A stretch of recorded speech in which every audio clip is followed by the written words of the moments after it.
Ikhwatal iman, akramani Allah wa iyyakum bil Qur'ani wa sunnah. Sesungguhnya kehidupan dunia tidak akan terlepas dari yang namanya berbagai macam ujian yang akan menghampiri diri setiap muslim, siapapun dia. Oleh karena itu Allah Subhanahu wa taala memerintahkan kita untuk meminta tolong dengan dua perkara. Yang dengan dua perkara ini Allah akan meringankan beban ujian yang menimpa diri setiap muslim. Yang dengan dua perkara ini, dengannya insyaallah ta'ala Allah akan membantu hamba-hambanya untuk menyelesaikan masalah kehidupannya.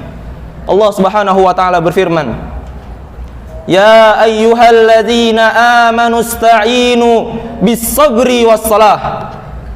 Wahai orang-orang yang beriman, minta tolonglah kepada Allah Azza wa Jal bis-sabri was-salah, dengan sabar dan salat.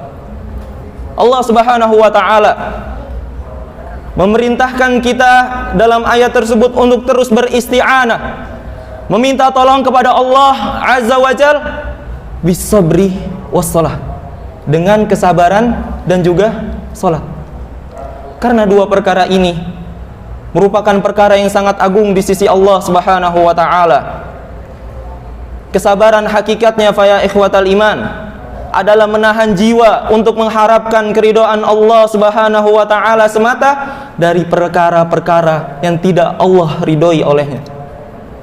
Di saat kita sabar di atas ketaatan, di saat kita sabar di atas ketakwaan kepada Allah Azza wa Jalla, di saat kita sabar di atas saum kita, di atas salat kita, di atas amalan-amalan soleh kita, Allah Subhanahu wa taala berfirman, sebagaimana Allah Subhanahu wa taala berfirman, wa'mur ahlaka bis-salati wastabir 'alaiha, dan perintahkanlah keluargamu untuk salat dan sabarlah dalam salat tersebut. Dan juga Allah Subhanahu wa taala berfirman, ya ayyuhalladzina amanu sabiru wasabiru. Wahai orang-orang yang beriman, sabarkanlah dirimu dan kuatkanlah kesabaranmu. Ikhwatal iman, akramani Allah wa iyyakum bil Qur'ani wa sunnah. Perintah untuk bersabar sangatlah banyak dalam Al-Qur'anul Karim.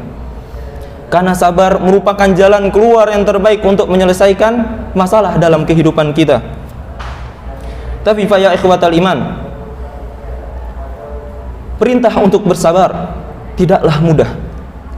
Karena kesabaran itu hanya didapati oleh orang-orang yang benar-benar beriman kepada Allah Azza wa Jalla.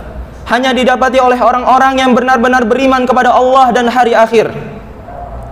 Karena tidak ada yang mampu untuk istiqamah, untuk bersabar di atas ketakwaan dan ketaatan kepada Allah Azza wa Jalla, kecuali hanya orang-orang yang di dalam hatinya beriman kepada Allah dan hari akhir, yang mampu sabar di atas dalam meninggalkan kemaksiatan, yang sabar dalam menghadapi berbagai ujian dan cobaan.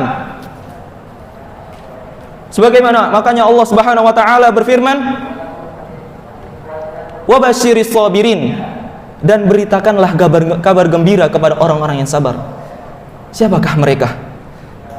Allah mengatakan, alladzina idza asabathum musibah qalu inna lillah wa inna ilaihi rajiun. Yaitu orang-orang yang jika ditimpa kepadanya sebuah musibah, maka ia akan berkata, innalillah, sungguhnya kami milik Allah dan hanya kepadanya lah tempat kami kembali. Ikhwatal iman, akramani Allah wa iyyakum bil Qur'ani wa sunnah. Inilah keyakinan, inilah yang membuat mereka terus sabar di atas ketakwaan dan ketaatan kepada Allah Subhanahu wa taala. Karena mereka yakin bahwasannya mereka milik Allah Azza wa Jalla.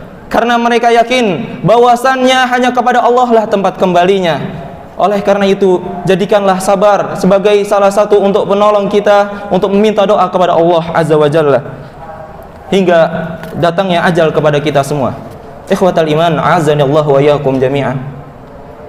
Adapun perkara yang kedua, yaitu kita meminta tolong dengan salat.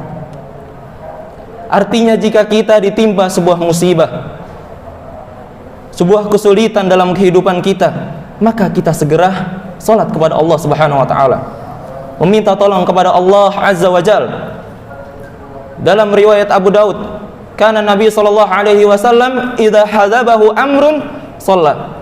Bahwasannya Nabi sallallahu alaihi wasallam jika ditimpa sebuah kesulitan maka beliau segera salat, meminta tolong kepada Allah azza wa jalla. Ini Rasulullah sallallahu alaihi wasallam. Begitu juga para ulama. Al-Imam Al-Bukhari dikatakan bahwasanya ketika beliau ingin memasukkan hadis ke dalam sahihnya, maka beliau salat terlebih dahulu. Syekhul Islam Ibnu Taimiyah ketika beliau sedang membaca buku, lalu didapati sesuatu masalah yang tidak beliau pahami, maka beliau telah langsung salat dan meminta doa kepada Allah, meminta tolong kepada Allah Subhanahu wa taala.